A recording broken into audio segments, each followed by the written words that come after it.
Welcome back to KHOU 11 Morning News. This week we have been preparing you for National Preparedness Month and hurricanes. Thankfully, there's nothing in the Gulf right now that we need to be concerned about. But when there is, you might need to worry about electric vehicles at your home and also around your home with your neighbors. So let's bring in Jennifer Reyna because, Jen, these can pose a big danger to drivers after high water. Oh, absolutely. It's one of those things where we worry, but we want to be prepared for sure.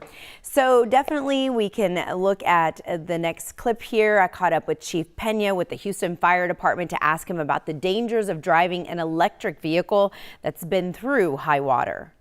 What they need to know is that according to the National Highway Safety or Traffic Safety Administration, that if they're exposed to salt water, the batteries in these electric vehicles, the salt remains after the water dries out, and this can create, according to them, bridges that can between the battery cells that can lead to short circuits and self-heating and eventually cause fires as a result.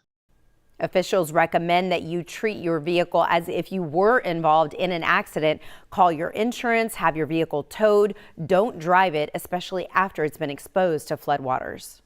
Don't drive your vehicles through flooded streets. The other thing is if you're evacuating and you're leaving the electric vehicle or other lithium-ion battery-powered devices like scooters or hoverboards, if they get wet, you are creating, in essence, a real fire danger for your home. Don't leave those devices inside your buildings, inside your homes, and especially don't leave them in the means of egress in a way that, by the door, where they can, if they do catch fire, they can trap you inside.